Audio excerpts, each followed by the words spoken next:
Oh, hi there, everybody. I was just playing with this one-of-a-kind Unity action figure that will be available for somebody who will back the campaign for my dope comic book by Sunday. So go do that. Almost throw this fucking thing over across the room. I can't believe there's shit. Okay, so here's the deal, guys. I'm gonna try to get back into this, explain the theory, and get into the fun. But at the end of the day, if this goes off again, I'll put this into a video. We'll put it onto a succinct video. We'll get it out there. I'm also gonna break some shit. So I'm gonna break some shit. Probably both my monitors. Throw this fucking computer against the wall. I can't fucking stand it when the internet goes out. So like seriously, I'm gonna like go to like it's gonna be like an anime episode. If this stream goes off again, I'm gonna go find the people that provide the internet, like the person at the top, like all the way at the top. Have you guys seen that last episode of Always Sunny, where Dennis takes a mental health day and he goes all the way to the top of that one company? That's what I'm gonna fucking do, and I'll record the whole thing for you as well. So hopefully we don't have to go into psycho mode, and hopefully we can just do our fucking stream like we like to do. Okay, awesome. So when last we were speaking, guys, we were talking about this crazy theory about Ahsoka, Dave Filoni, etc., okay? And one of the things that I wanted to explain centered around the fact that I think Dave is bringing some old ideas that he had about bringing in the EU into canon Star Wars, and one of the main interesting things that we wanted to start with was talking about this specific picture. Okay, so let's get the picture back up. Here it is. It's lagging. Is it really lagging? Is it really lagging? Don't play. Don't play. Is it lagging? It's like one person said yep. Everybody else was like no. Little bit, little. Okay. Okay, anyway, let's try to get through this. Like I said, if it shuts down, you'll never hear from me again, because I'm going on some kind of a rampage. All caution thrown to the wind. I'm gonna go psycho, full psycho. Okay, anyways, this image right here, to try to get back into the hype. This image is created by Dave Filoni for lost episodes of the Clone Wars. Episodes of the Clone Wars that were canceled because Disney bought Star Wars. He had to like wrap it up, and so there were a lot of lost episodes. There were pre-visuals done for some of them with Revan, okay? But in order to explain why this is so dope and why this connects to Ahsoka and the Purgle, we have to talk about the Yuuzhan Vong. This is a Yuuzhan Vong scout ship, okay? So what was the Yuuzhan Vong? The Yuuzhan Vong were like an older, ancient race of aliens in the Star Wars expanded universe, and they actually hated technology. So all of the technology that they created was organic technology, and they were really interesting alien species. They were undetectable by the Force, a little bit anti-Force, like they were resilient against the Force, which was kind of weird, right? And essentially they were going around the galaxy and taking over everything, and they had been watching the known galaxy, the Star Wars galaxy, since even before the Clone Wars. Okay? Since even before the Clone Wars.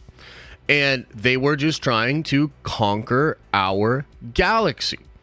They had scout ships that were going around looking at our galaxy, sizing us up and seeing how ready we were to be invaded. Okay?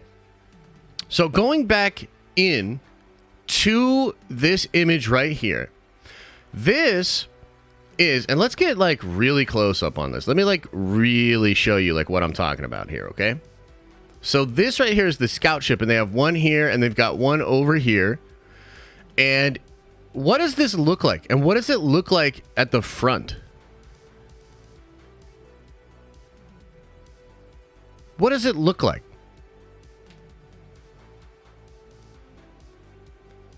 It looks like the Purgle. It looks like the space whales. Okay? So I find it pretty interesting, just from the jump street, that the Yuuzhan Vong scout ship sketch done by Dave Filoni was going to be in the Clone Wars. And let me just ask you guys this question. How much of Dave Filoni's stuff from the Clone Wars and even Rebels, how much of that stuff do you think is going into Ahsoka? How many of his plans, ideas, and concepts are going into Ahsoka? Yeah, a lot. A lot, right? So let's think about this for a second. We have on this planet with Elsbeth a device that shows us the star map, which leads to another galaxy. And even on that star map, you have the Purrgil. And so you have the Purrgil on that star map. And I remember when I saw that in the episode, I was like, that is so weird. Like, yes, the Purrgil probably migrate that way. But why would the Purrgil be on the star map? You know what I mean? Like, it just felt weird. The Purrgil have always kind of interested me. I'm like, well, this is weird, like space whales that travel in space or whatever, right? So it's possible that maybe the Purrgil themselves are these scout ships, or that the Purrgil are a group that was like maybe engineered or a spin-off of the genetics of those starships. I want to show you something else here too. And I have to shout somebody out, because this was one of the first things I saw that made me think of this. Let me show you.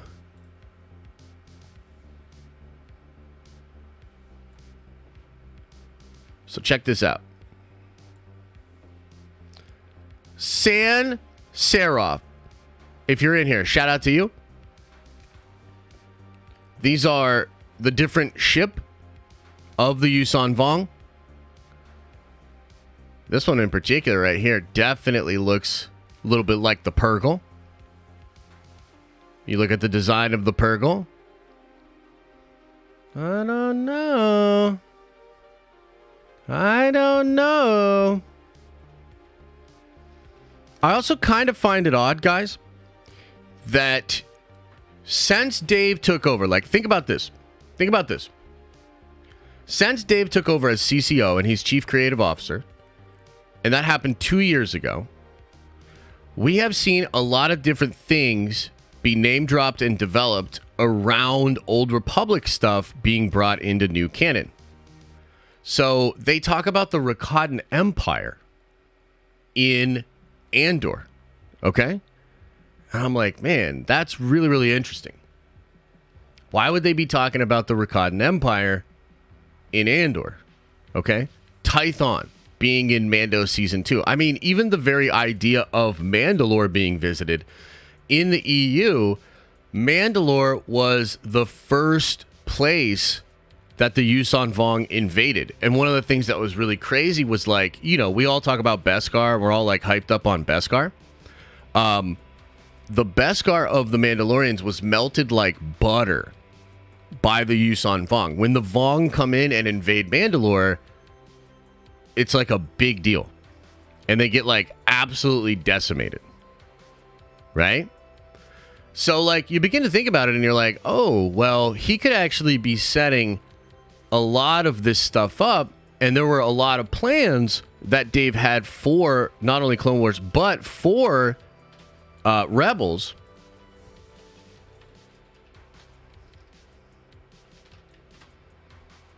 And he even had plans for another season of Rebels.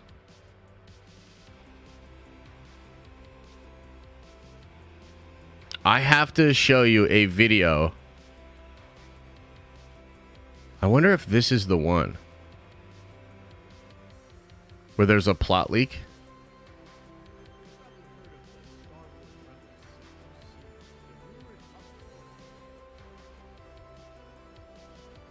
Let me see. Let me try to pull this up.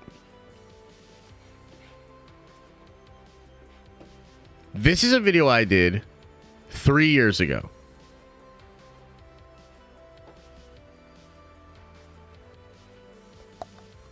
Pause that. This might not be the right video. There's other videos I did covering this, okay? But let me explain what this is.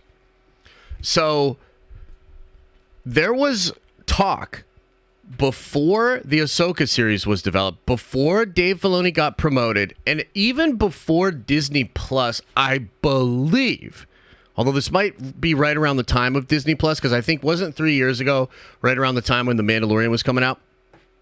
You guys help me out with that. What do you think? Was that about the time? There were a lot of rumors about the Rebel sequel series. Okay? And I covered this. Kessel Run Transmission, who no longer really does scoops. They're no longer really in the game, but I know for sure they had pretty good sources. They were talking about this, and there were other leaks and rumors about it as well. So in one of these old videos, this might be the one. Maybe we'll have to track down the actual one.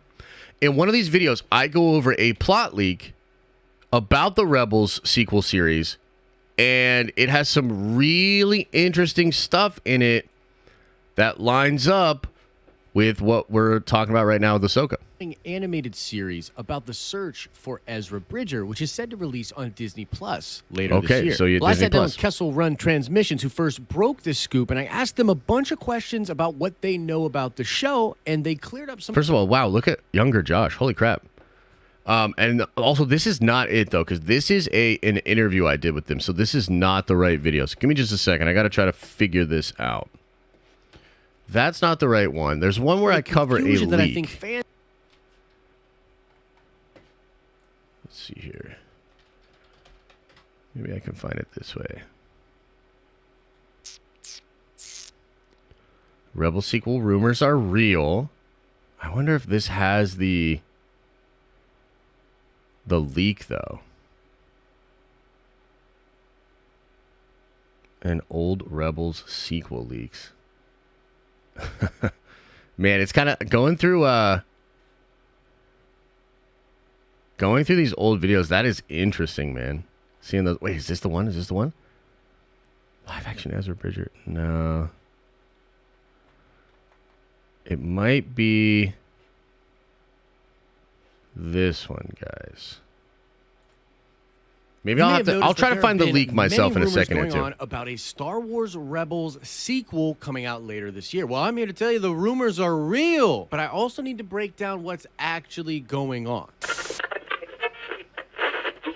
What's up, everybody? It's Josh. Welcome back to the channel. Do me a favor and use those force powers to smash that like button, and let's get right into this. Oh, and real quick, if you are interested, at the end of this video, I will be giving a Gray Order update. So there have been a lot of rumblings about this Star Wars Rebels sequel series that's supposedly going to come out later this year. There have been multiple plot leaks about just we're going to let this this run because it's really interesting. Like on Reddit, 4chan, and other places like that. Check out what I talk about here. Interestingly, I noticed some actually good scoopers talking about this rumor as well, most notably Jeremy Conrad from MCU Cosmic. And so I was like, whoa, what's going on here? What is actually happening? Where are all of these rumors coming from? And I did a little bit of digging. Most of the rumblings are all tracing back to this guy on Twitter. Now, this is Noah Outlaw, and Noah, along with Corey Van Dyke, are the people that are running this exclusive. They got this scoop first. It is out there. They both run Kessel Run Transmissions. Now, both Noah and Corey and Kessel Run Transmissions in general are a relatively unknown entity, and so a lot of people cast a lot of doubt on this scoop that they are running. However, it is worth noting that both Jordan Mason and Jeremy Conrad, who both have pretty good track records, are corroborating their report. And so I did a little bit of digging. I reached out to some of my sources, and I can tell you guys for sure that Kessel Run Transmissions, Corey and Noah, are not full of crap. They are actually referring to something that is going on at Lucasfilm. I have been told by a couple of different sources that there is indeed a Star Wars animated series coming that will be on Disney Plus, and this show will have Ahsoka Tano and likely Sabine Wren in it. Ahsoka and Sabine? But wait. Let's hold up. Let's take a step back. Let's talk about Sabine and what's actually Ahsoka, you going on. say? I've also been told, however, that it's kind of hard to call this coming show a Star Wars Rebels sequel. And so that might not actually be what it is. And Noah and Kessel Run Transmissions could find themselves in a weird spot. If fans reject the idea of it being a Rebel sequel, they might be in some hot water. So for me, I don't know how much of it is actually a Rebel sequel. Like, for instance, if Hera is not in the show, if we don't see any of Jason Sandula, if we don't get much of the crew, and particularly if Ezra Bridger is not in the show, could you really call it a sequel to Star Wars Rebels? I also don't know about this release date. Now, Noah posted on his Twitter, and a lot of people are talking about this tweet, that it will be coming out in November. I don't know that to be exactly the case, but Noah is going with that, and that is the scoop. You see, the thing is, in the scooping game, and what happens with a lot of these different people, is that there's a lot of speculation and drawing of comparisons and just using logic to make these good reports out there that scoopers make, but they're not usually given every bit of information concretely by their sources. For instance, we've been talking a lot about the Illuminati, and I've been talking to different people about... You know, on a total side note here, and I think I'm actually going to turn this video off and just read the leak because we can kind of get to the pertinent info faster.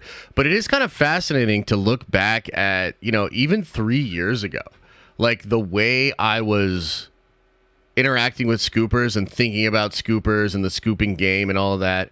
And it's fascinating. I mean, there's some name drops. There's some name drops in this video that are going to be that are interesting. That's all I'll say about it. Looking back at what I know now and what I knew then is kind of weird. But anyway, let me just bring up the leak itself. And interestingly, and this is kind of blowing my mind, to be honest with you. This is from Bounding Into Comics. This article is from Bounding Into Comics. And it was in 2020, in January. So essentially like 4 years ago. And all of the images and the video that was on here are no longer up here. The video's private, and maybe that's why all the images are private as well. Let me see, can we get right to the leak? Oh, the leak has been deleted. Interesting. I mean, I'm interested. Do you guys think that's kind of interesting?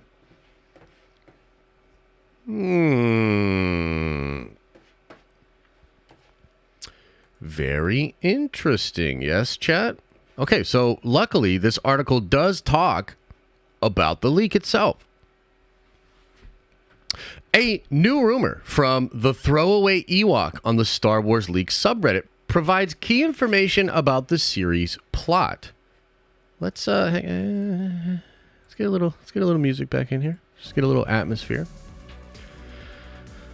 The Throwaway Ewok details that the show is slated to release in late 2020 on Disney Plus, and that the first season is already in post-production, with season 2 already underway as well. And you know what I just thought of? Is Bounding Into Comics trustworthy? But here's the thing. They're not breaking anything. They're literally talking about a leak that's out there. So can we trust that they're actually talking about the leak correctly? Yes. In that sense, yes. You know what I just thought of? You know what just popped into my head, guys? Is remember how there were people saying that Dave did previs animations for all of the Ahsoka show before it was even like shot? You guys remember that?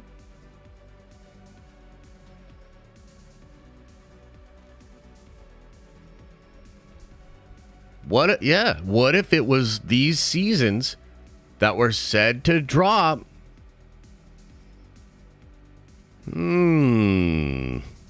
Pretty interesting. Okay, let's keep going. As for the story, the Throwaway Ewok explains, the story is set during the height of the short-lived New Republic. We get to see the New Republic Senate and explore some of the main galaxy post-Return of the Jedi before the sequels. But I'm told only Season 1 details this, and another show will truly dive into the New Republic. What does that sound like to you? And by the way, guys, I'm having fun, bro. This is like, we're like goddamn internet detectives. We're figuring it out. Sounds like Rangers, of course. Sounds like Andor. Jareth, how dare you? Much love, though. Yeah, it sounds like Rangers. Rangers of the New Republic, yeah? Interesting. The throwaway Ewok appears to confirm the Kessel Run Transmissions rumor about Ahsoka and Sabine hunting for Ezra. Season 1 sets up Ahsoka and Sabine preparing to travel to the unknown regions to find Ezra. Apparently, the show will see Ahsoka gift a relic to the Kaminoans, an alien race responsible for the clones. They will continue their work and will attempt to stop Captain Rex's accelerated aging. Captain Rex will also join Sabine and Ahsoka on their hunt for Ezra. So let's stop right there.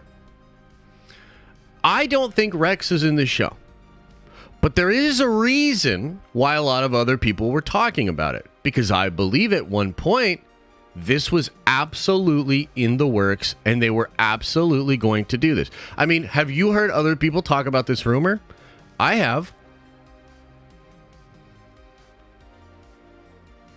But Kamino is gone. Exactly. Kamino is gone. Yes, very, very interesting. But where are some of the Kaminoans now? Presumably. They're on Mount Tantus. Kind of interesting. Okay. So yeah, I don't think Rex is in the show, but I've heard enough of this rumor, this exact rumor, to believe that this might have been in the original plan. Okay, so let's keep going. However, they also detail that the show will also follow Ezra Bridger and Grand Admiral Thrawn. In fact, the information reveals the two will become unlikely allies as they find themselves caught up in a war between the Chiss Ascendancy and the Grisk. Okay, so let's stop for a second and talk about the Grisk.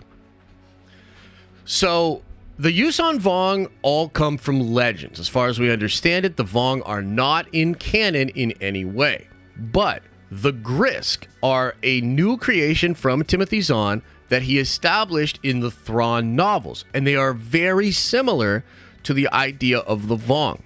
Okay? So couple of different things, couple of different reasons why we believe this. There was an interview done, I believe it was in a French magazine, where Timothy Zahn admits that there's a book he wrote in the old EU called Outbound Flight, and he references the idea of a deep space past our galaxy threat that kind of became the Vong. And in this interview, he talks about how that threat could very well be the Grisk, and he talks about how the Grisk could very well be the new version of the Vong. Okay? And the Grisk are cool. They're different than the Vong because they actually use technology. A lot of it is bio, but they also use other technologies. They're not as crazy about the no technology stuff as the Vong. But here's where it gets kind of interesting. Okay. Why does Thrawn even work for the Emperor in canon? Why does Thrawn, and this is established in the very first Thrawn book, all the way back in 2014, I believe. Why does Thrawn work for the Emperor?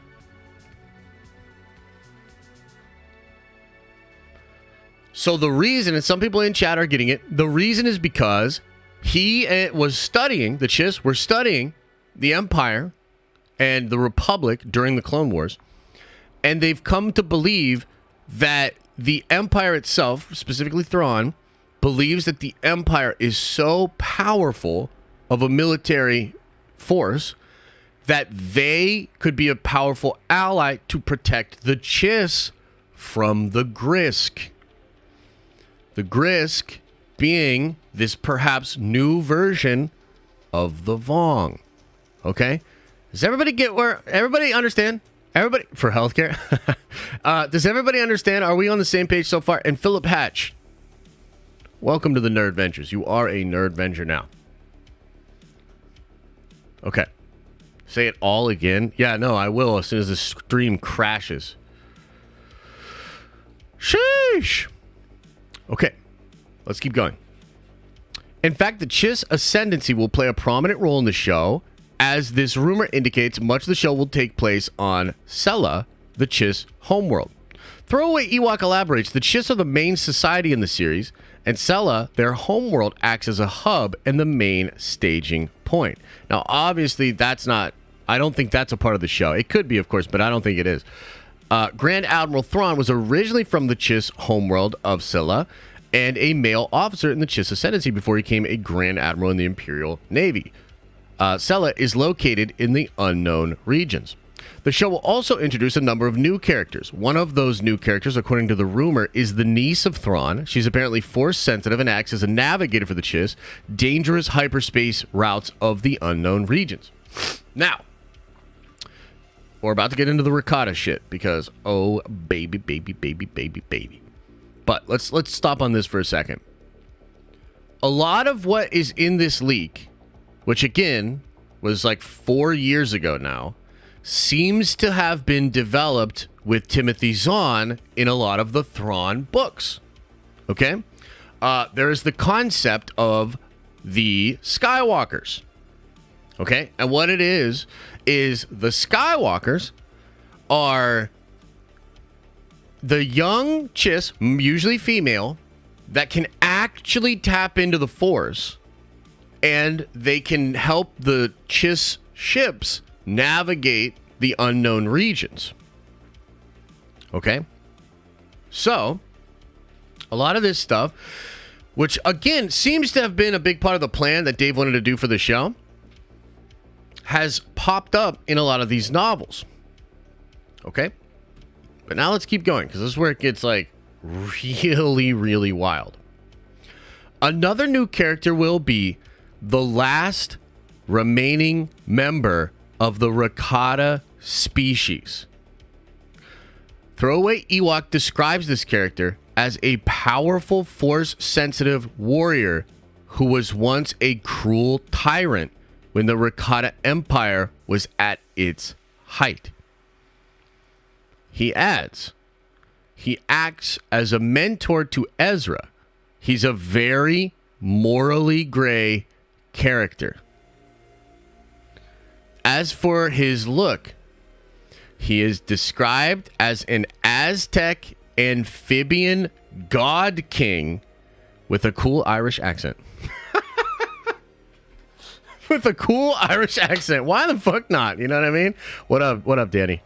Danny, did you just pop in, or are you with me on this? Do you know where I'm going with this? Have you been here the whole time? Do I need to start over? For you, I will do that.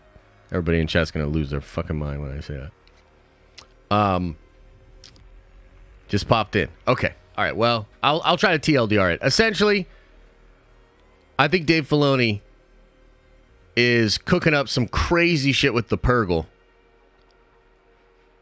This right here is an image Dave drew during Clone Wars for the stuff that Disney canceled. This is a picture of a Yuuzhan Vong scout ship, and it looks just like the Purgle. I mean, it doesn't look exactly like the Purgle, but it's close enough to be like, bro, what the fuck is he cooking? Okay? And so what we're doing now is we're reading from an old leak for a Rebels sequel show, which was likely scrapped and repurposed into the Ahsoka show and what Dave is building with the Filoni'Verse. Yeah. Okay. So, let's talk about the ricotta, baby. And no, it's not a fucking cheese. God damn it. The ricotta are awesome. I mean, first of all, how many of you guys know about the ricotta? Throw a 1 into the chat. Should we just watch a video explaining the Ricotta Empire?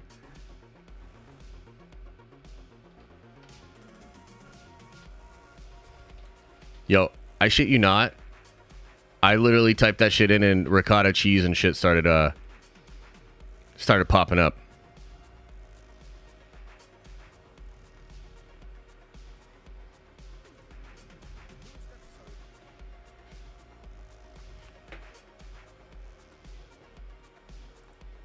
Let's watch a little clip here from Eckhart.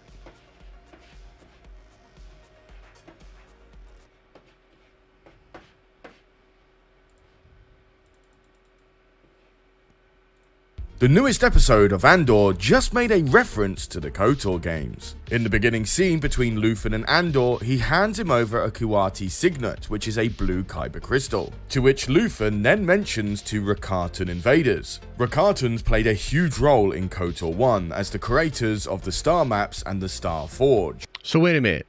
You're telling me they created the star maps and the Star Forge? Hang on just a second here.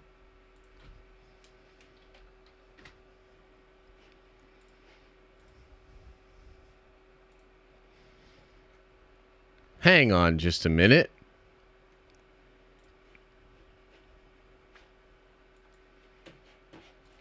But by the end of KOTOR, their empire... This star map?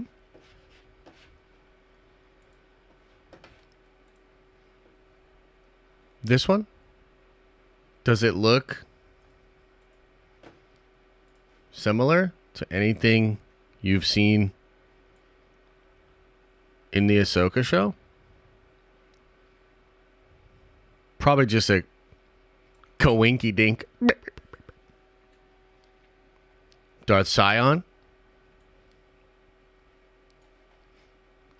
HK droids. I'm sure it's nothing.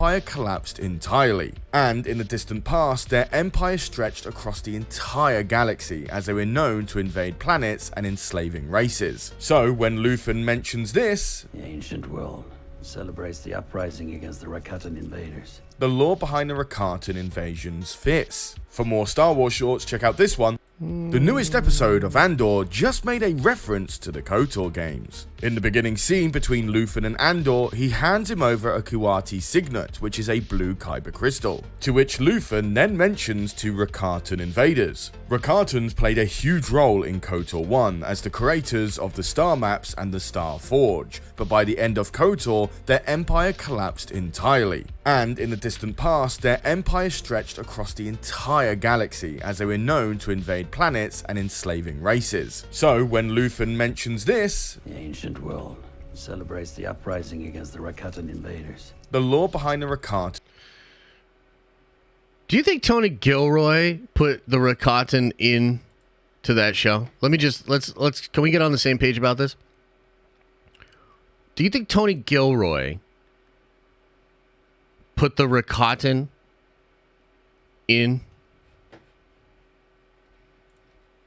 inv-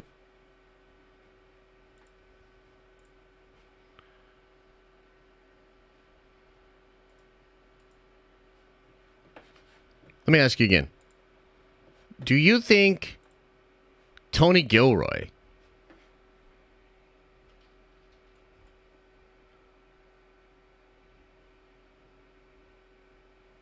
put in the Rakatan Empire?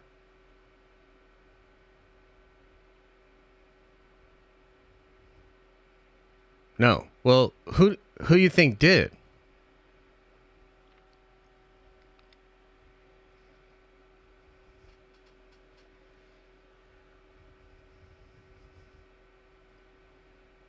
Could it have been the CCO? The guy that was quietly promoted to chief creative?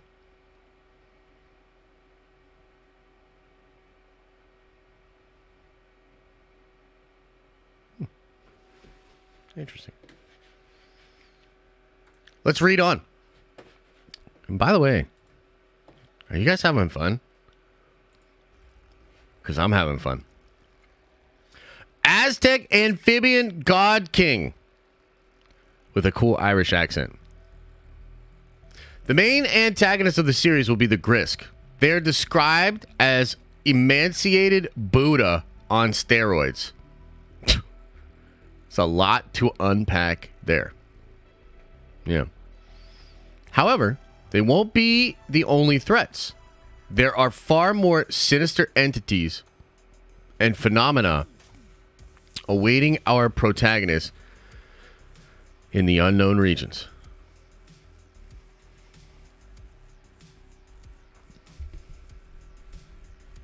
I'm going to read that again.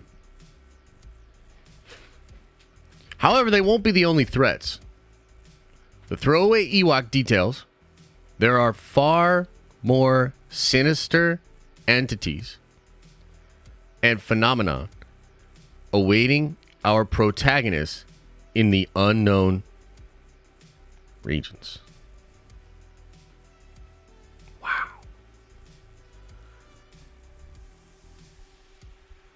So, something I've been thinking a lot about, and I know many of you guys have if you've been, if you're still in the Star Wars thinking. What the fuck is Thrawn doing? Thrawn working with the Empire makes sense. Because he's trying to use that power to protect.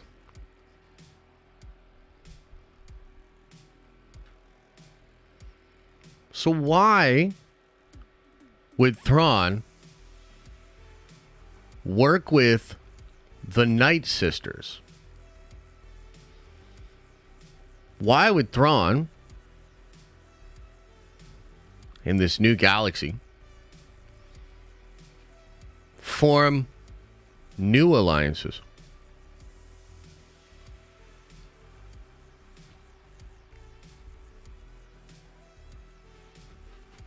Yeah, he's eating cereal. No! God damn it! So what if the Grisk are perhaps an offshoot of the Vong?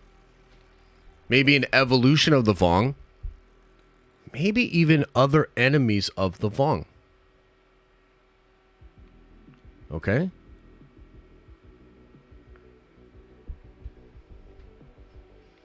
If I were Dave,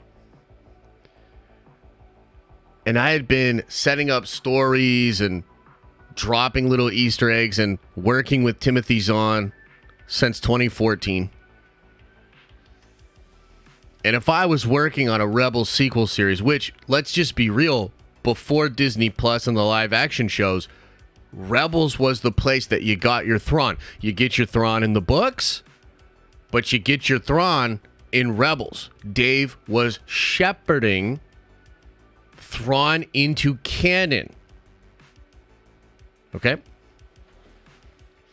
So if I'm Dave Filoni and I'm thinking about all this shit and I'm cooking, and then all of a sudden Jon Favreau has this cool idea for a show with The Mandalorian. Okay? And all of a sudden I'm working on the show with Jon Favreau. If the question ever arose, if anybody was ever to ask me, again, if I'm Dave Filoni, where do you think we should take this story? Or what would be a cool way to connect this all together to some kind of bigger tale?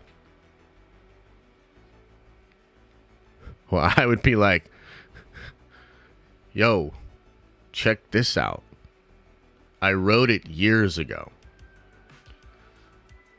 This is how it's going to go. We'll need to set up a few things, John. Like your Thrawn. Like your Ahsoka. Like a star chart from ancient times. I mean, why do you think Thrawn, Hellion, the Shadow Council, the Imperial Remnants, why do you think all of that shit's in the Mando Season 3? And to be honest with you, a little bit here, this actually explains why the Mando shit kind of doesn't go anywhere. Mando Season 3, do you know what the most important possible shot of Mando Season 3 was?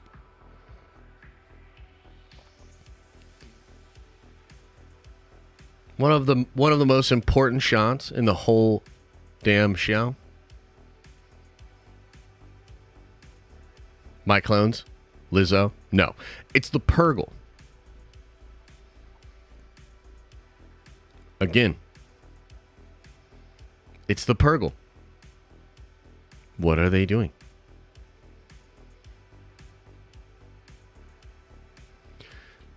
Morgan Elsbeth says, I hear Thrawn calling across time and space. Why? Why?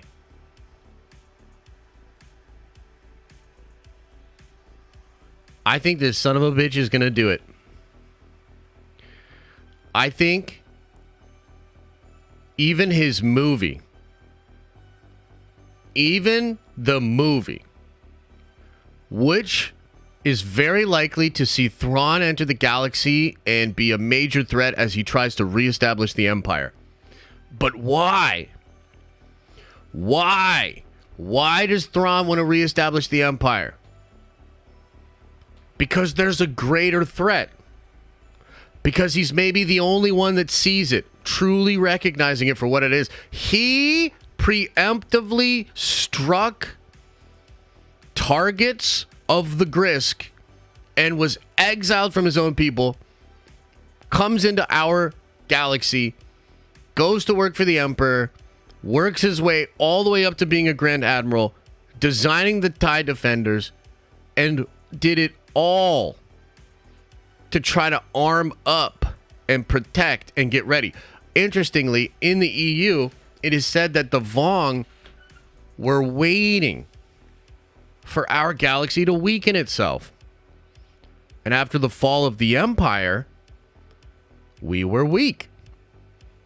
And after the fall of the Empire is when the Vong, because of their scout ships,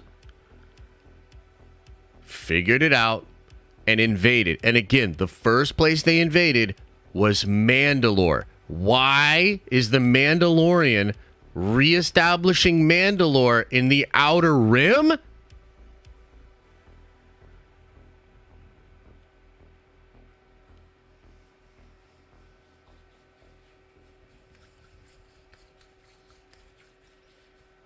I see it all. I see it all. And the thing that's really cool about it too, and obviously like we're in deep, deep speculative territory, right? But man, fuck the sequels. Like that's where I'm at. Some of you guys may like them. It's all good, whatever. Fuck the sequels. For me, this shit could be so much cooler and so much of a bigger deal than what you have going on with the sequels. Because let me explain this. I think Thrawn will come back and he will be beaten by the New Republic, by Luke Skywalker, by Ahsoka, and all that. But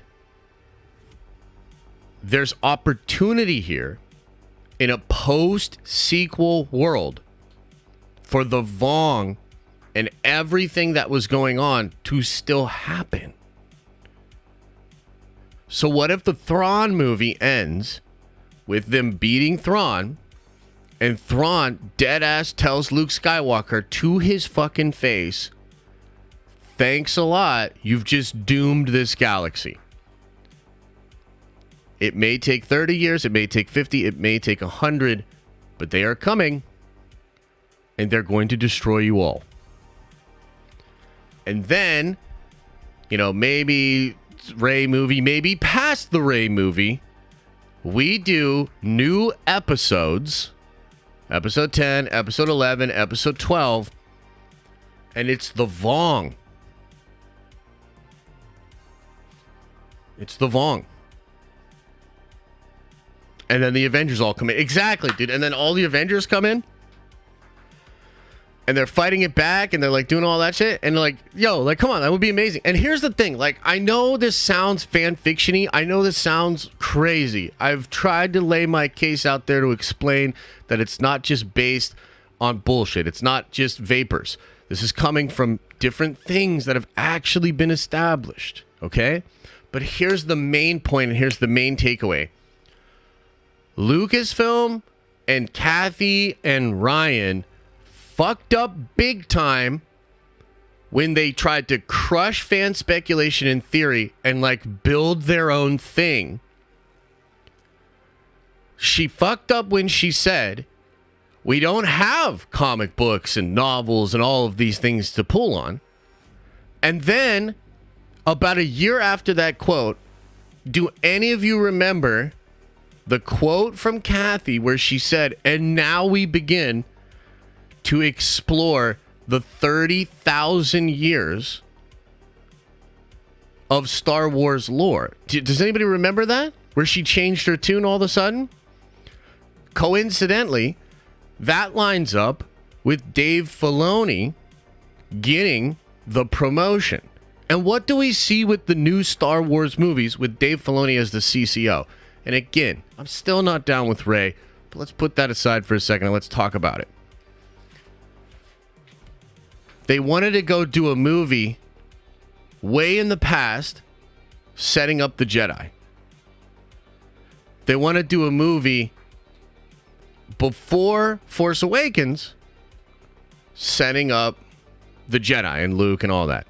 And then they want to do a movie after the sequels still talking about the Jedi and talking about the legacy of the Force and all of these different things. Even the setup of these three movies fits into the idea of Dave trying to establish a more ancient, big threat to the entire galaxy, which could pay off in the next series of movies, in the next sequels, in episode 10, 11, and 12. And I gotta tell you, if this isn't the plan, then y'all need to change the plan, because nobody is gonna get hyped up for a Rey movie. But doing some of this shit, letting Dave cook and like actually pull together some incredible stuff, that's where it's at. That's the juice. And it would do all the shit. Like, this is like Star Wars used to operate this way. You know, it was a couple of weeks ago, we talked about all the different trailers, right? There were, we went back, we watched the Force Awakens trailer, and I talked about how, man, remember when Christian Harloff was obsessed with Rey's staff? And it being Plagueis' staff? And you're like, yeah, no, that's silly, crazy, ha, ha, ha, ha. But dude, that was the lifeblood of the fandom. Getting excited about that shit. Feeling like your investment in a brand for the past 30 years was about to pay off in a big fucking way. In the same way that comic book reading was a huge boon when the MCU was going on. Like, all of a sudden, all this comic book knowledge that I have becomes applicable and important because this pop culture zeitgeist is adapting those stories. When Thanos turned his big stupid head around in the Avengers movie, 90% of you had no idea what the fuck was going on. But the 10% of us that have been reading comics were like, let's fucking go. And I don't know, do you think that shit worked? Do you think it worked taking one of the greatest comic book villains of the past 100 years and doing a slow burn build-up for 10 years to an adaptation of one of the greatest comic book stories ever told? Do you think it worked? Do you think Infinity War and Endgame worked? Yeah, it fucking worked, dude. So what are we doing here with Star Wars? We're dicking around. This is the shit. This is what we need. And I think we're getting it. And I think this fucking Yinzer that loves cowboy hats is the guy to do it.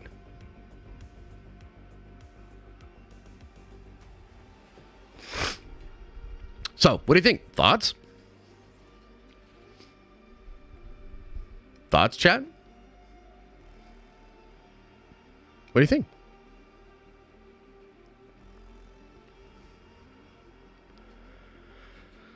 You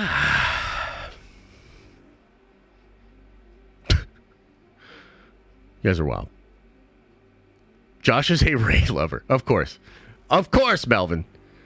I hope so. These are some compelling points you're making, to be honest. Hey, thanks, the Lonely Goomba. Appreciate that. I agree. If this isn't the plan, then they need to change the plan because this is fire. Yeah, 100%. If what you've said is true, you will have earned my trust. Well, thanks, Jalen. Man, I hope this is how it goes. I love the Vong stories. Ooh, wouldn't it be exciting? Disney isn't going to deliver this awesome content. They never will. Did Infinity War and Endgame happen under Disney's watch or not?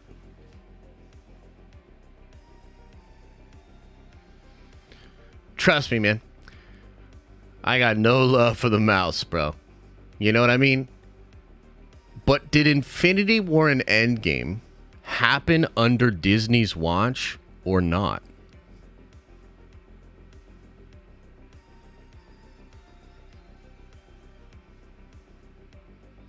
The beautiful thing about all the MCU hate that's happening right now is that it's pretty much all agreed that that shit was fire before.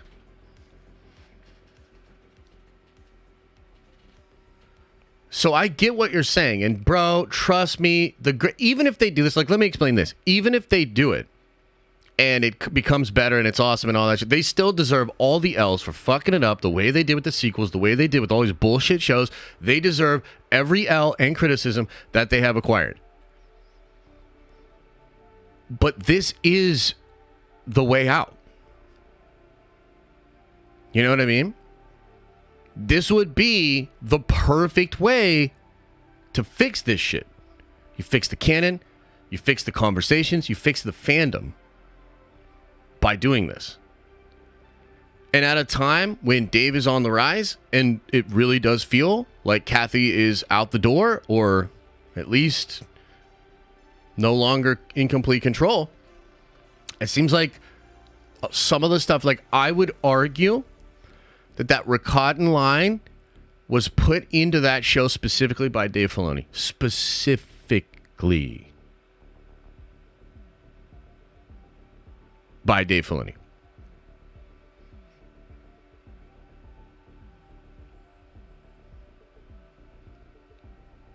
Yeah. Yeah. One Way Out. I mean, I don't even like that show, but I like the usage of it with this. I mean, good though, right? That's the whole point of his promotion. Yeah, no, I think so. I think that's the whole point of his promotion for sure. So, I mean, guys, like, we just went on a fucking journey, man. We're looking at sketches. We're looking at leaks from 4 years ago. Old interviews. New interviews. Yeah. Yeah. So, look, let me just ask you this, and, we'll get into, like, the Q&A. We'll talk about, like, what all y'all want to talk about. But, like, let me ask you, like, was that mind-blowing or was that not mind-blowing? Like, real talk. Was it mind-blowing or was it mind-blowing?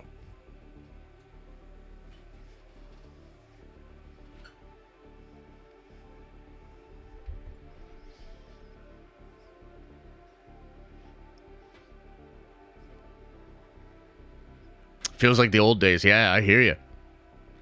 Are you going over this again on Nerd Theory tonight? Yeah. So I want to try to pull it all together for a big video, and be more succinct with it, because I wanted, like, I just wanted to talk about it. It was such a cool idea. Like, it clicked for me, man. Like, just over the weekend, and I was playing a lot of Warhammer, and I was just kind of thinking, and it clicked for me. It all just kind of came together. I was like, oh my fucking God, bro. And then I remembered the old Rebels leak. The last of the Rakatan.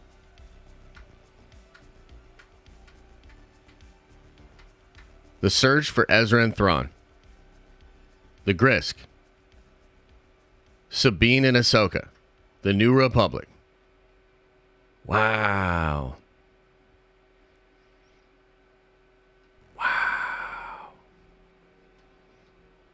Hey, it could be.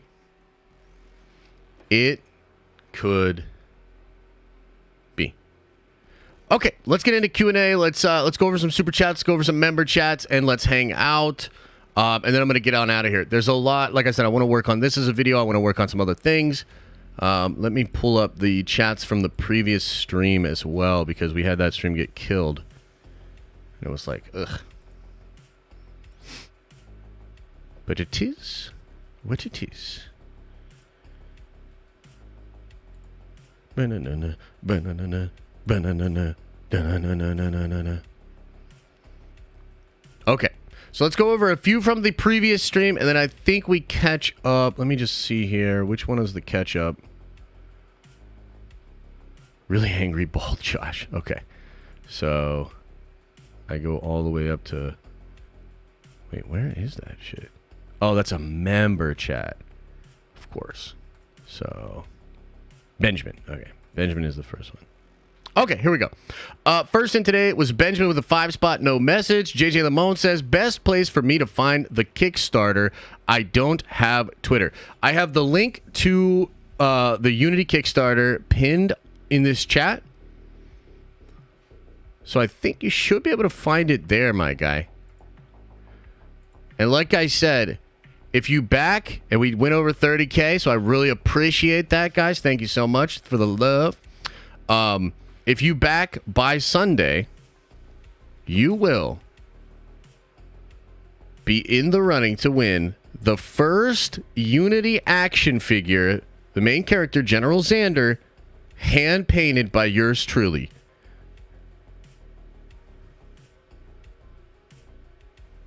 So back it this week, man, so you can get a shot to win this. We'll do some other cool stuff later, but okay. Appreciate you. The real Jesse Lee Reed with a 10-spot says, we thought Ezra had outsmarted Thrawn using the Purgle, but plot twist, Thrawn manipulated Ezra into summoning them. He knew about their migratory path and wanted to hitch a ride to the new galaxy. So I actually don't believe that. I don't believe that. But what I do believe is that the Purgle themselves and Ezra's connection to them, I think there's something else going on. And maybe it's either Vong related or Rakatan invaded or related or something like that. But like, bro, these whales that just travel along hyperspace lanes and they're in the star map? They're in the ancient Rakatan star map. Okay. Pretty interesting. So yeah, like, I don't know if I think that Thrawn tricked Ezra, but I think there's more to the Purgle than meets the eye. Why Not says, I'm betting we see Sam Jackson as Balin's master. Thoughts? Perhaps. Perhaps. I think Balin sensing power in that galaxy is pretty interesting. I think Balin looking up at that Purgle above that planet is pretty interesting. And yeah, I'd love to see that perhaps he was a student of Sam Jackson. That would be kind of cool as well. Dr. Cool says, I would have liked Starkiller to exist 300 ABY to go up against Grogu in his prime. He doesn't need to be Vader's apprentice. Okay, but here's something else that's really cool that not a lot of people are talking about. Across time and space. So what if Marok goes with them to this new galaxy, but instead of coming back with Thrawn, he stays there? And what if the next time we see him is in a post-Episode 9 world where he comes back as actual Starkiller, older and more powerful than we've ever seen him before? I don't know. That could be kind of cool.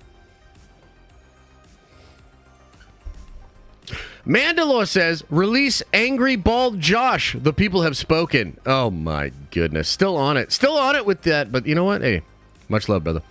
Benjamin says, this is the nerdy shit I live for. Well, thank you. I really appreciate it. I'm glad you're having a good time, man. I'm having a good time, too. Philip Hatch, welcome to the Nerd Vengers. You are a Nerd Venger now, baby. Wrench City says, the Chris and the Grisk. Everybody's so creative. The Chris and the Grisk. I don't know what you're referring to. RG2088 says, we should also talk about the Qua, who lived on Dathomir and actually fought the Rakata. They created the Infinity Gates. Not sure if Dave will get that deep, but it's interesting. The Qua on Dathomir. That's kind of interesting. Should we look that up?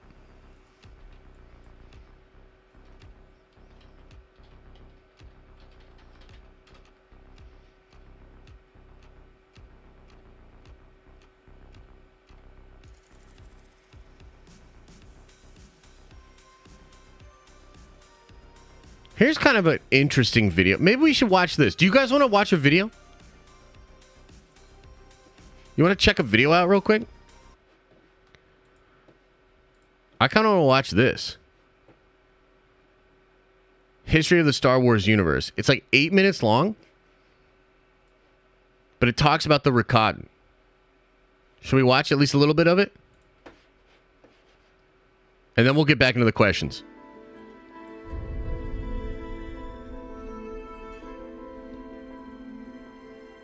Thousands of years before the formation of the Old Galactic Republic, the Qua species of Dathomir traveled across the galaxy through Infinity Gates, which allowed for instant transportation to other worlds. In service to the Celestials, a mysterious and powerful species of cosmic architects, the Qua were good-natured and generous, using their knowledge and advanced technology to teach less developed civilizations. Yet their kindness was eventually betrayed when they visited Rakata Prime, homeworld, to a fellow, though far less advanced, servant species of the Celestials.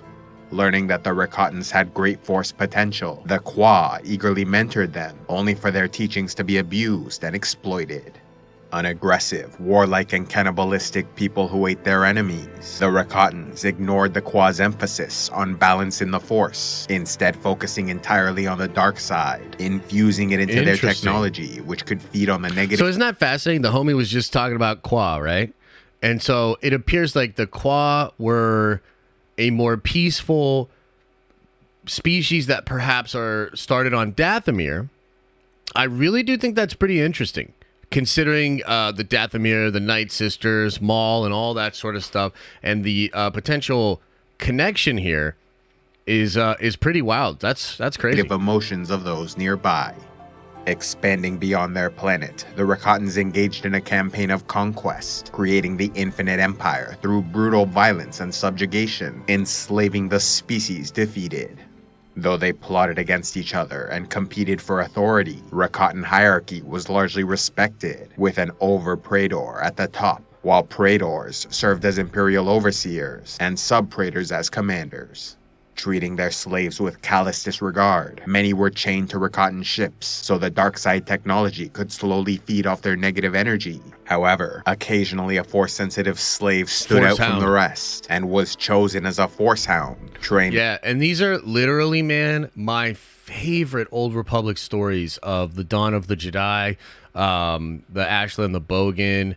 I forget the name of the character. He kind of looked like Quinlan.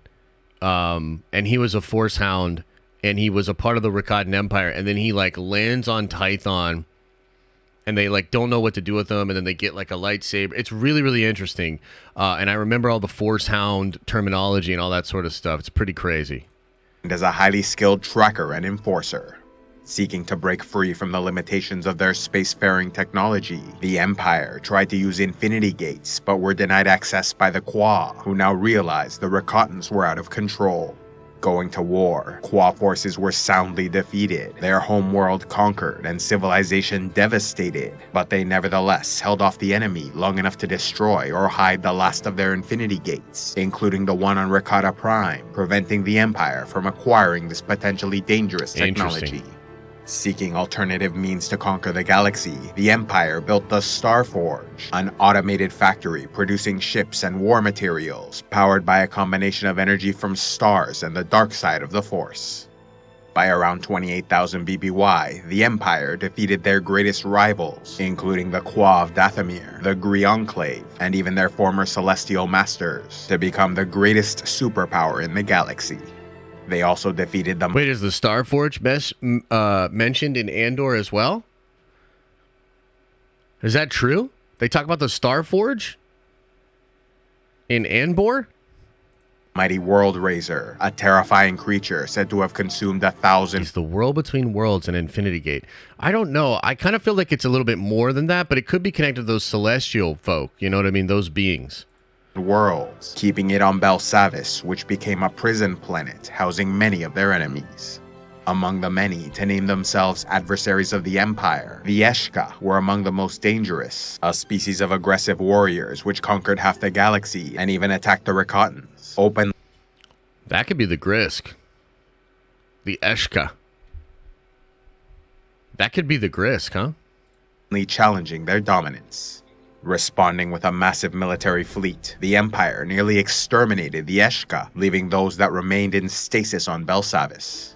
Continuing to expand, the Empire traveled to Korriban in 27700 BBY and feigned friendship, teaching the great Sith King Adas to create a holocron, only to then launch a full-scale invasion.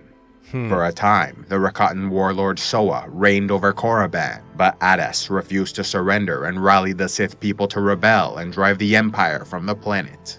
Although the king did not survive the campaign, his holocron was preserved and passed down through the generations. It's so interesting. You know, this kind of reminds me of when Maul... Oh, dude, is the Bendu a Celestial? Bro, hang on a second. Let's go back to the Celestial, the drawing of the Celestials.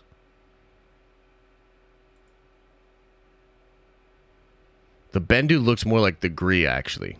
Could be a Celestial. Interesting. Okay, what I was going to say, though, was there's a part in Rebels where they combine the Sith holocron with the Jedi holocron. And the Bendu warns about seeing something, like, once you see the truth, you, like, won't be able... it'll like mess you up, or like once you see that, you might want to not see it, or you might wish you hadn't seen it, but you're gonna be changed forever. And when Maul looks into the combined two, he discovers the Chosen One and Luke Skywalker, and like kind of sees that through there. You know what I mean? The father and son and daughter be Celestials. It does, yeah, that tracks. That absolutely tracks, yeah. Okay, but let's keep going with the video. Challenging their leaving those that remained in stasis on Belsavis. Friendship, teaching the great Sith King Adas to create a holocron, only to then launch a full-scale invasion. For a time, the Rakatan warlord Soa reigned over Korriban, but Adas refused to surrender and rallied the Sith people to rebel and drive the Empire from the planet. Although the king did not survive the campaign, his holocron was preserved and passed down through the generations. As for Soa, a legendary warlord said to have ruled 1,000 worlds, he eventually became too great a threat, leading his own people to lock him away in the Eternity Vault of Belsavis, alongside his infernal council of Sith traitors, who helped him. So what if this is the guy they discover? The last of the Rakatan? This guy. What if it's Soa? You know what I mean? He was put into stasis, right? That's what they just said. Govern Korriban.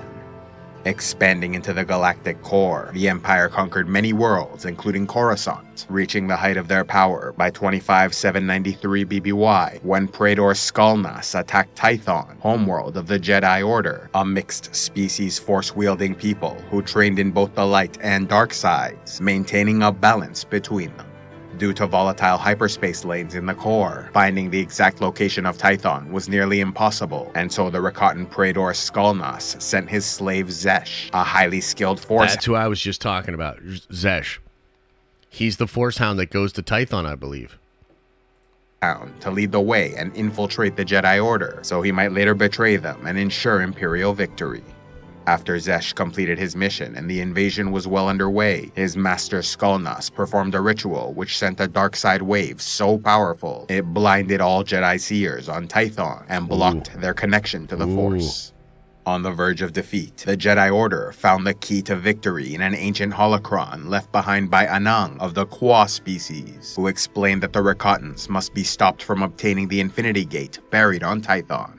Using an ancient defense system, the Jedi seer Tasha Rio sacrificed herself to activate Thoyor ships, which unleashed a flurry of fire, destroying the Rakatan fleet and ending the invasion, while Skalnas was betrayed and killed by his hound Zesh. Despite this failure, the Rakatans spread across the galaxy, deeply impacting the development of many planets and peoples, like when they installed a terraforming computer on Kashyyyk which malfunctioned, causing their Roshar trees to grow abnormally large, the introduction of a Rancor to Gamorrean, creating a figure of myth within their history, and the... What does Danny Trejo say in Book of Boba Fett? They're emotionally complex creatures. invasion of Tatooine by Praetor Skalnas, who turned it from a lush jungle world to a desert wasteland. So they did some shit on Tatooine. That's also very interesting. Yet even after thousands of years, extending their reach as far as possible, the Infinite Empire inevitably entered a period of decline due to a fundamental flaw infused within their dark side technology, as it not only drained the energy of captive slaves, but also any Rakatans nearby, creating a deeply volatile and paranoid population, which turned on itself in vicious civil wars, while conquered slave species rebelled against their masters. Making matters worse, a terrible plague struck the Rakatans, severing their connection to the Force, weakening them substantially until 25,200 BBY, when the Empire collapsed and its people retreated to Rakata Prime. As war continued between their surviving factions, they devastated their homeworld, destroying cities and breaking apart continents until the planet consisted of small islands, populated by primitive tribes with no memory of their glorious past. All save for the Elder faction, descended from the Rakatan priest caste, which preserved their history. A reviled people, remembered as violent slavers, the Rakatans and their infinite empire played an important and consequential role in galactic history, with their knowledge and technology influencing many future events, including the rise of Darth Revan, who used the Starforge during the Jedi Civil War. And I believe the Starforge and Revan are mentioned in those Lost Clone War episodes. Do you see how all of this could be being tied together? Like, this is bananas. And again, like, this is the juice, because like all this shit, bro, like all this stuff they've been doing for the past couple of years, it lacks the soul of it. It lacks like it doesn't have the magic. But the mystery and then understanding this is like old history and how's it going to work in canon and how is this going to be adapted moving forward and all this sort of stuff. It's like, it's crazy, bro. You know? Like, damn.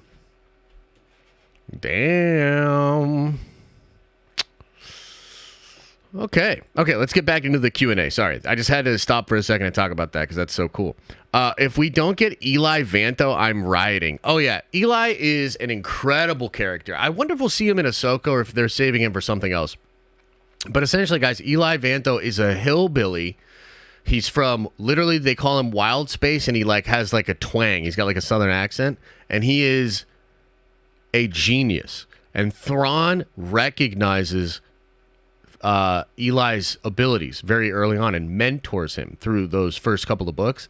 And Eli is then given the honor of sort of going to the Chiss and helping the Chiss. Like, he's such a valuable strategist and commander that Thrawn sends him back to the Chiss to help them. And he's a fascinating character. So, yeah, I would absolutely love to see Eli Over Vanto 20,000 in canon. That would be great, dude. Very cool character. Shout out to you, X-Wing. That's a good one. Sozin says, Nerd Theory about to go crazy with all these theories and speculation. You are defo onto something with the Rebels leak. Congrats on the Kickstart. Hey, thanks so much, man. Yeah, I think... like I said, I think we got something here, man. I was so excited when I was thinking about this. I was so excited to stream with you guys and kind of get into this because this is the kind of stuff that I miss and that I love from the nerdy shit, you know? And like, it's just tough. Like, I totally get it. I get where people are at. I understand being burnt out. I understand not trusting Disney. I understand not trusting Dave. I get it. I understand it all. But I'm here telling you that, like, this is the kind of stuff that I think would create a healthier Star Wars fandom and a better experience for fans, like, getting into the content, being excited about it. And I can't help but think that Dave is the guy to do that. And there is evidence to suggest that he has been trying to do this for some time. You know what I mean? Kendall says, Ayo, bruh. On that note, New Rockstars broke down the map in the credits of Ahsoka, and Mandalore was closer to the new galaxy, I think. I sent the vid to you. Oh, shit. Thanks, man. Yeah, no, that tracks. Because, again, Mandalore is a very important planet when the Vong invade. Like, it's very important, bro. The Mandalorians are, like, tough as nails. They've got the best armor. They're a warrior race. They're crazy. And the Vong go through them like butter. And it's like, oh, shit. Like, that's kind of an oh, shit moment, you know? So, yeah, it kind of tracks, huh? Joey Ebb says, and then Megan Fox shows up and gets stabbed in the stomach with a lightsaber and survives. Okay, that's it. We're going to have to take another detour here, guys. I'm sorry. We got to take another detour. We got to take another detour. We got to talk about the stab. His spies follow you here.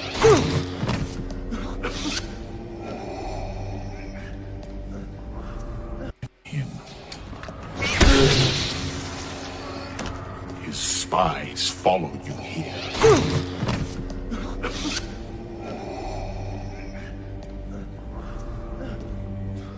What is thy bidding, my master? You have forgotten your place, Lord Vader.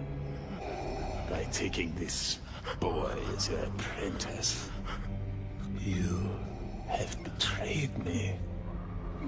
Now you will kill him, or I will destroy you both. Master, we can defeat him together. Do it now, Lord Vader. Him. I mean, so that's one. Number two. I'm tired of seeing people get stabbed by lightsabers and being fine. We just don't need that. And it's not... I'm a physician who loves Star Wars. From a plot development perspective, this sucks that they keep stabbing people and bringing them back to life. I do have a physiologic explanation for you for why Qui-Gon is the only one out of the 4 who was stabbed in the abdomen and didn't make it. Maul stabbed him pretty high up in his abdomen and also pretty much dead center. And this matters because we all have 2 big vessels in our abdomen. That big red one you see is the descending aorta, and the big blue one you see is the inferior vena cava. The descending aorta brings blood from your heart to your essential organs and your legs. Your inferior vena cava returns the blood back to your heart. Based on where Darth Maul stabbed Qui-Gon, he either took out the descending aorta, the inferior vena cava, or both, and probably also his spinal cord. I'm going to ignore his spinal cord for the rest of the video, but it could have put him in a state of neurogenic shock. The instructions couldn't even, like, you're telling me the instructions construction couldn't stop for just a second, or you could have recorded this a little bit different because of the way I love the explanation, but the construction sounds in the back are really, really driving me crazy. So anyway, like I said, there's absolutely biological evidence as to why Darth Maul died and none of the other ones did. And all y'all's favorite star killer motherfucker got stabbed too. I also don't like it though, so you know it is what it is. Let's keep going on the Q&A. Okay, let's keep going on the Q&A. Cause stop distracting me. Okay, RG says in the High Republic they have creatures called levelers that feed off of the Force and are not affected by it. Kind of reminded me of the Yuuzhan Vong. I actually have heard that. And I've heard that the High Republic may actually be sort of low-key setting up a lot of this stuff as well. But I couldn't really go into any of that because I don't read it and I have no idea. I mean, it's just not my cup of tea. You know what I mean? But I have heard that as well. And that is kind of interesting. Yeah, it's kind of interesting. Darth Maul died. What, Josh? Okay, yeah. But you know what I'm... God damn it. Qui-Gon died. That's what I meant. Okay. Don Todd says, bro, if you think about it, Dave already did this with The Last Airbender. If your theory is correct, this will be a wild ride. Interesting. I gotta be honest, I'm not exactly sure what you're talking about with The Last Airbender. Can you elaborate in the chat? Qui-Gon died because his heart broke? Oh, yeah, that's probably true. Yeah, that's probably what it was, actually. Good call. Good call. I agree, actually, with that. He was heartbroken, like Padme. Okay, let's keep going. Etoske with a $10 holla. Appreciate you, man. Says, how many movies do you think we will get in this time period after episode 6 before the sequels? Will it stay in the New Beyond or cross into both galaxies or just go into the future like you have said before? I think you're going to get the one movie that's going to set up the Thrawn invasion and then them thwarting it. And like I said, it would be really cool if they left it kind of hanging and Thrawn was like, oh, you done goofed, Luke. Shit is going crazy.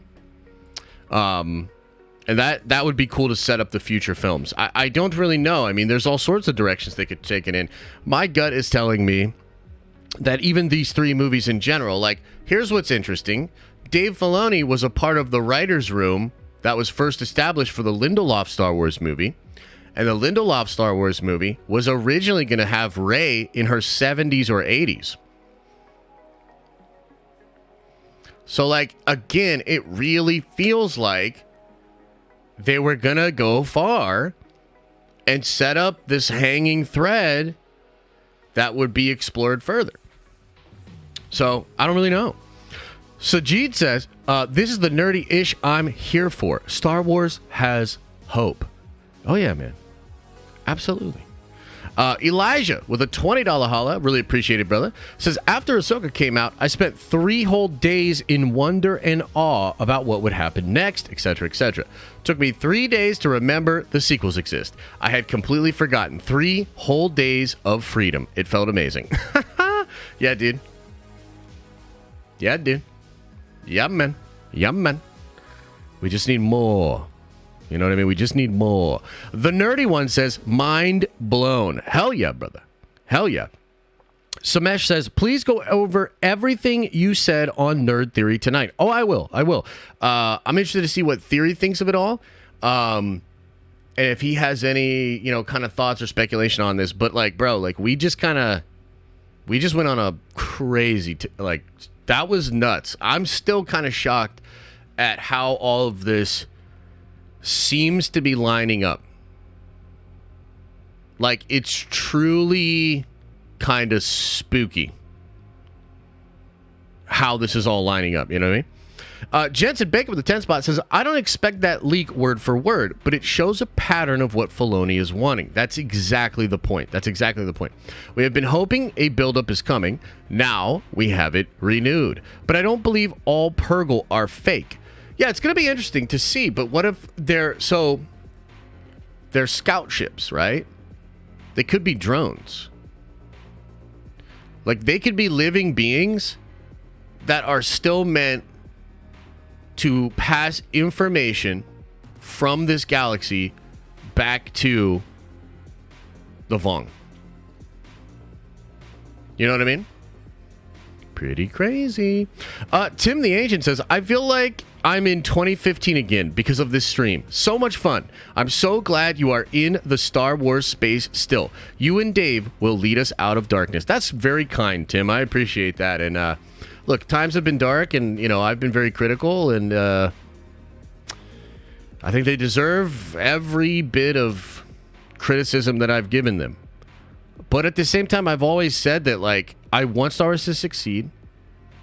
I think there's still a lot of juice that they could pull on, and I think Dave's the guy for it.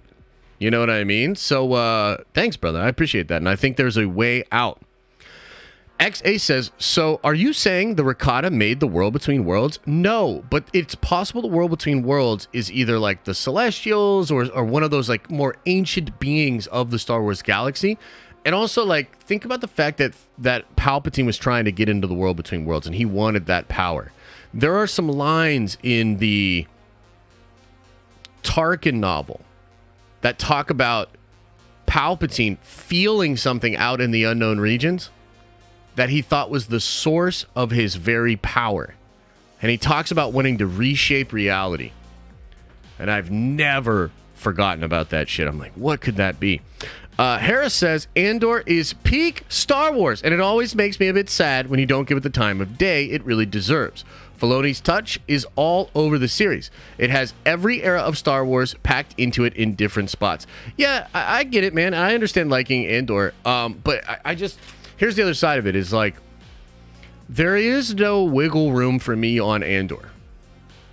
I absolutely reject it. And it's okay if you don't. It exists. It's technically canon. That's fine. I completely reject it. If the second season is a little different and a little bit better, maybe I would give it a chance. But yeah, it's like, it's one of those things where it's like, look, I'm not trying to necessarily crap on everybody's parade. The reality is, and I'm not trying to be a dick Harris, but the reality is that's a very small amount of people that watch that show. So I can shit on that show and reject it without fear of like hurting a lot of people's feelings because, bro, nobody watched that fucking show. You know what I mean? So, sorry. Everyday Star Wars says, I can imagine Maruk being killed off really easily and all our theories on the character being crushed would send more money, but I'm broke. Oh, it's all good, brother. I appreciate any support you can give. And yeah, I thought a lot about that. I was like, what if they just kill Maruk in the next episode? Like, what if they literally just killed him? Because I think they're going to fight. I think Ahsoka's going to show up to that forest on that planet where the Purgle are at, and I think they're going to fight. I bet Andor will be the most watched Star Wars show by the end of it all. I mean, that is so... Sure. Sure, man. Maybe it will. Danny says, I was in the dollar store the other day picking up shipping supplies from my Mary Jane, and I came across the High Republic comic.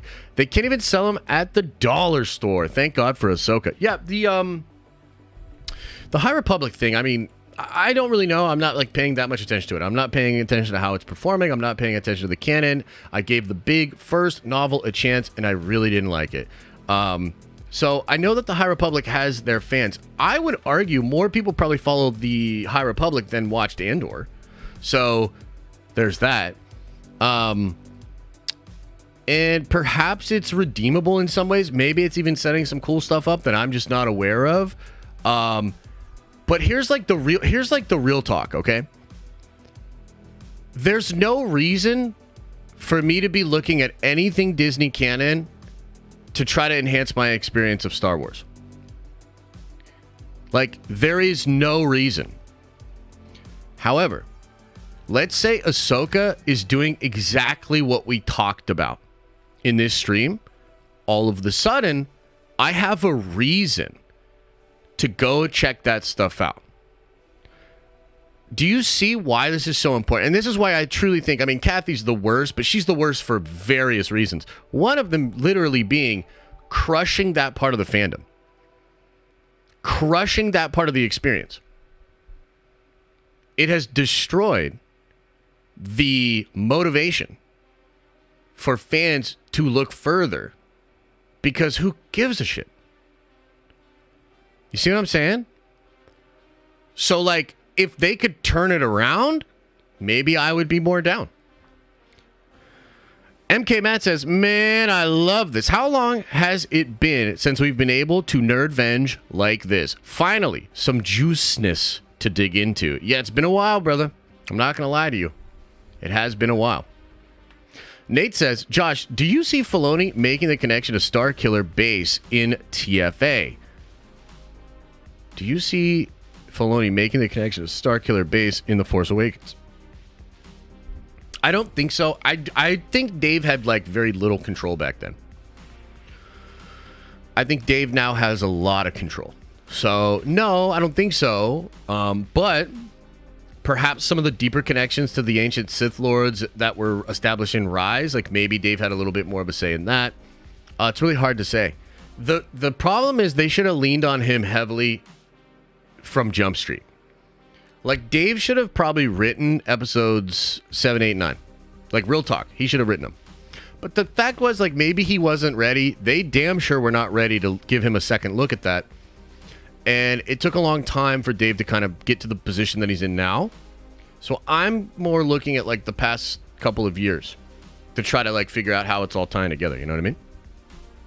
Dirt Wizard says, this is an awesome stream today. I love the Legends stuff. I would like to see the Vong show up after the sequels to fight an older Grogu and his Jedi. Wouldn't that be kind of hype? Yeah, I agree.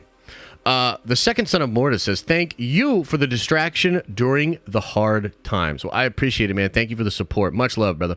Sajid says, High Republic is a catastrophe catastrophic failure sales-wise. Is it really? See, I just don't know that to be the case, but I mean, sure, I could imagine it being the case. But it's like, compared to what? You know? Because I'm pretty sure, like, books in general are not selling well, so it's like, you know, I don't know.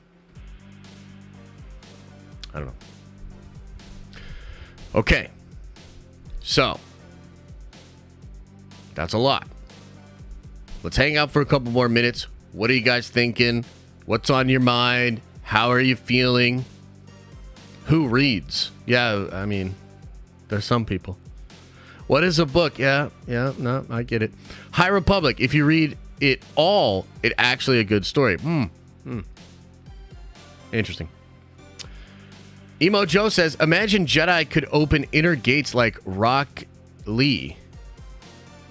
Imagine Jedi could open inner gates like Rock Lee. I'm not sure what that means, brother. Hyped for Unity? Thanks, man. Yeah, I'm really excited.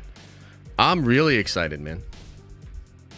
Thoughts on Balin? Balin is a very interesting character. The thing I'm really interested in is, like, what is this power he seeks? Why does he think getting there and getting that power is so important? You know what I mean? So as of now, you think Starkiller will be in the show, the Vong and Rakatan will also be in the show, Anakin on Mustafar flashback will be in the show. Seems too good to be true. Does it? Look at The Mandalorian Season 2. You've got Tython.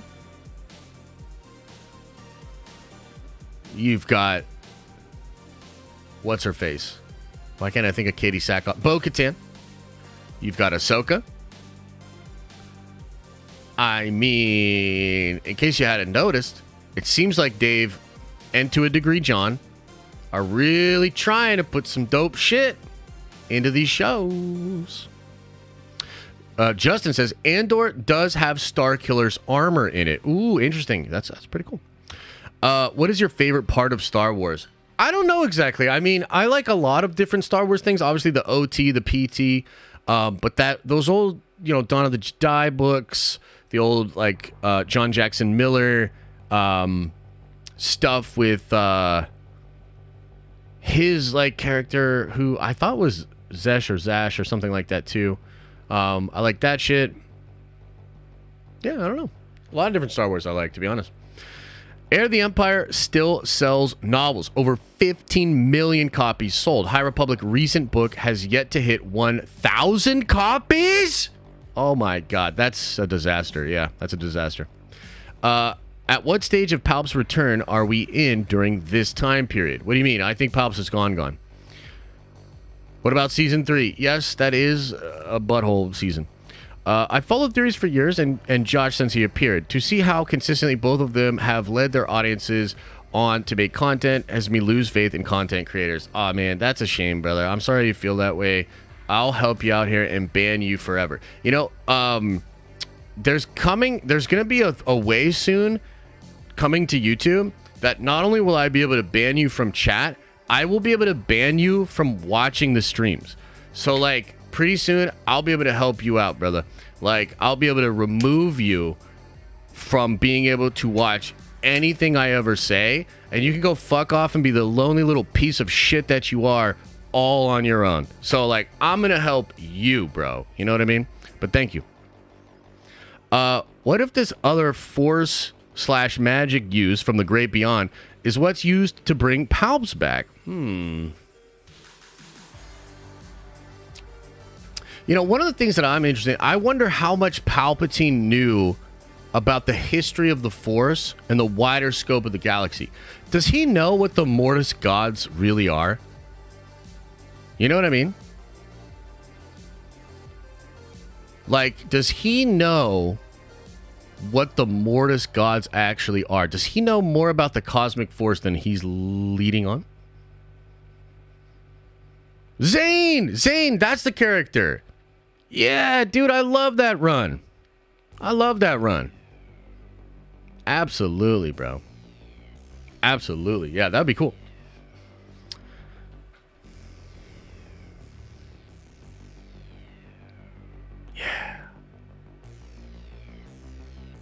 They just created a new account, probably. They might have them on the ready, too.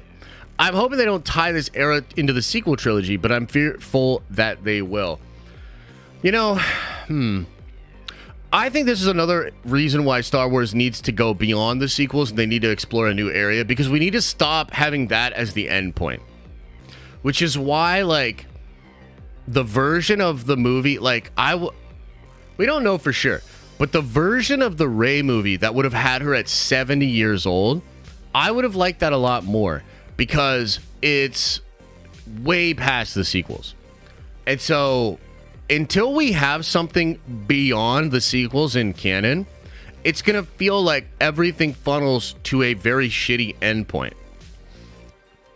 Instead, if they have stuff beyond the sequels, all of that stuff funnels to like one bad year in 30,000 years of canon. And so if they can get to that point, I think the sequel shit is going to be less of a weight on everything. You know what I'm saying? Jose says, I hope I win the doll. It's not a doll! It's an action figure! It's not a doll! I want to do a Midas one too, but I know Midas is a tricky character. Maybe I'll talk to Morphonauts and see if I can get a Midas figure made too.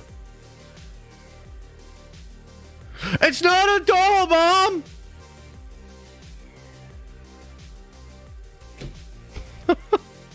Oh my God, look at you guys. All roads lead to Lizzo. Okay. Does it come with a tea set? Oh my Jesus. Is that a Barbie? Ugh. Every day they will test you. What do you think about the Beyond and Thrawn story happening in the past, similar to the way we absorb? Yeah. That could be the case. It could be the case. Like, technically, they're going back in time. That would be really interesting. I do think there's some kind of time difference. You know? I do think there's some kind of time difference.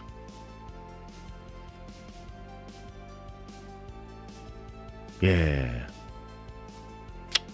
Yeah, man. Okay, guys. Let's call it there. Okay? Let's call it there. I'm going to go work on this as a video. I will see you guys for Nerd Theory. Let's see what Theory's got to say. More videos throughout the week. More streams. More nerd venging. I appreciate you guys. Thank you so much for being here. Hope you had a good time. As I always say, I hope you're having an awesome and a nerdy day. And I'll see you in the next video.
Is everybody gone?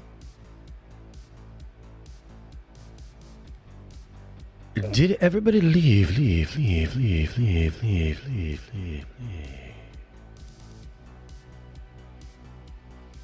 Oh man, that was a good one. I was a little nervous because I was so infuriated after the first stream died that I was like, am I going to be able to get in the zone again and really like have fun with this shit? And I was like, fuck, like I'm going to ruin the whole stream. But we got there. We recovered. and we nerd-venge. Hell yeah. Thank you for being here. I appreciate you. Remember to open up your third eye.